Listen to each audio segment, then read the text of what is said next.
Hey guys, welcome back. And I already covered this before, but just to recap a little bit, there's a lot going on when it comes to reboots, remakes, live action versions, interpretations, whatever you want to call them. One of them being this Alien reboot, Alien Romulus, that's basically been described as like a teen slasher film, which has a lot of people split down the middle about how they feel about it. To be honest, Alien, the franchise, especially with like the Alien versus Predator crossovers, the prequels, all of it's just been kind of like a weird mismatch. It just hasn't gone well. And it's very much muddied the waters when it comes to the Alien lore and the basic drive of the story. So I don't hate the fact that they're trying to reboot it, but I'm not so sure about how I feel about the whole Alien teen slasher thing, to be honest.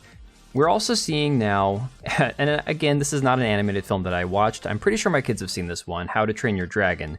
They are doing a live-action remake of that, and that one, of course, I'm pretty positive we've seen them talk about how they're going to race swap people, despite the fact that all of these people are, ethnically Viking, I do believe, white Scandinavian people. And of course, we're getting some race swaps.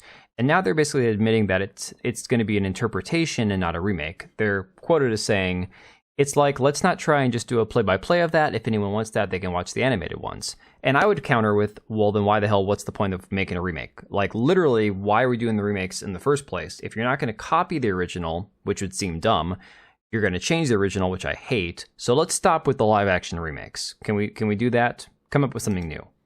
Now we're seeing also Netflix has a Terminator animated series. I do believe it's supposed to be an anime-style series, where basically Michael Biehn, who was fan-freaking-tastic, I love Michael Biehn. Part of my childhood growing up was watching movies that had him in it, like The Rock, great movie.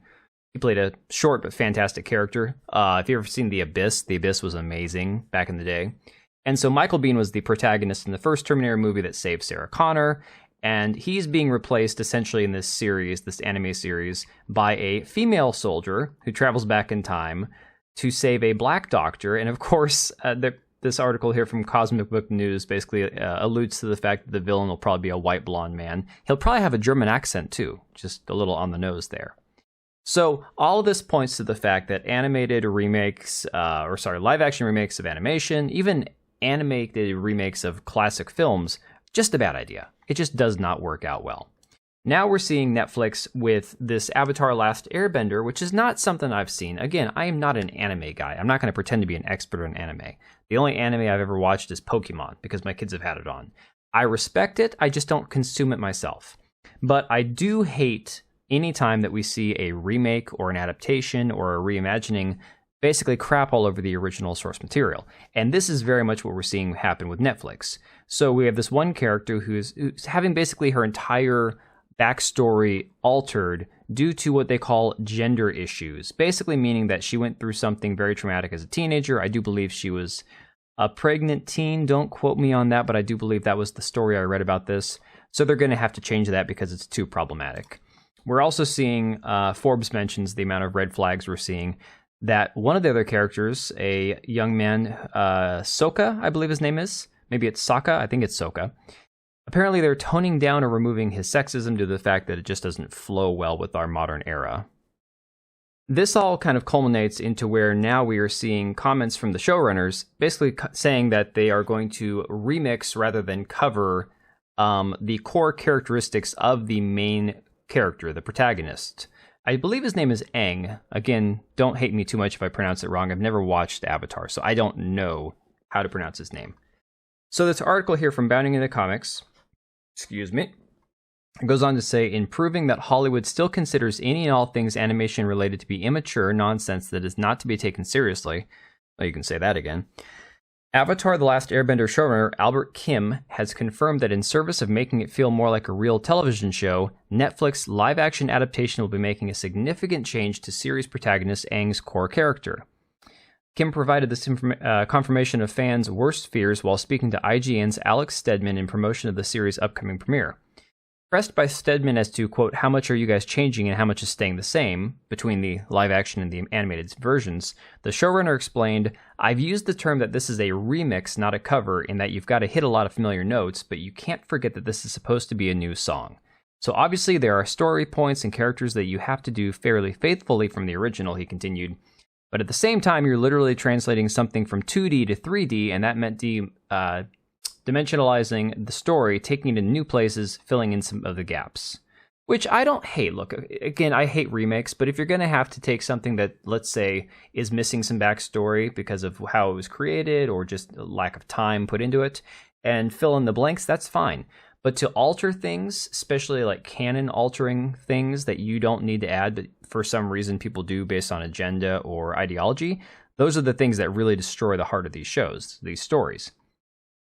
Turning to highlight some specific changes being made to the series narrative, Kim explained there are certain scenes that you never saw in the original, whether it's the attack on the Southern Air Temple or the Agnai Kai between Ozai and Zuko. And those are things that I knew we needed to see in order to make it feel much more grounded as a live-action show. So it was about feeling your way through the process.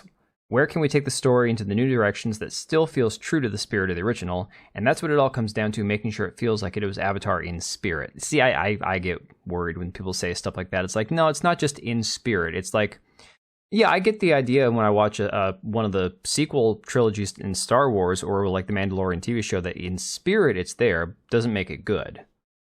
He says he's a goofy 12-year-old kid and he's having fun and he's a big old goofball.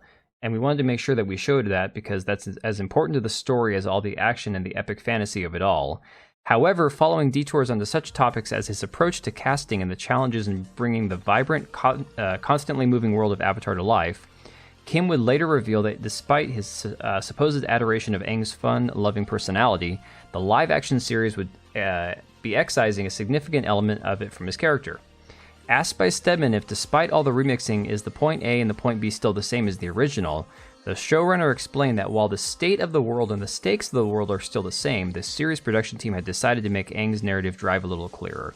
He basically goes on to say, yeah, the fun-loving kid who does silly 12-year-old goofy things, that's going to disappear and we're just going to make him more serious and down-to-earth and grounded because we need it to work for our show a certain way and it's just not going to work based on the anime. So if you had any hope that this was going to be more true to the anime, true to the character, I hate to tell you, this is another situation where Netflix is just going to screw it up.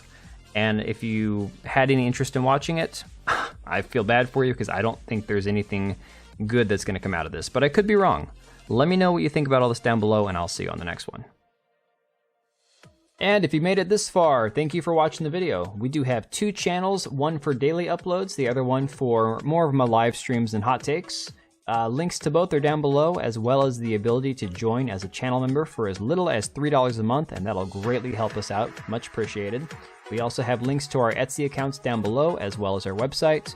We also have Locals and Subscribestar. If you didn't want to support us on YouTube, you can support us through those. Thanks again for being here, and we will see you on the next one.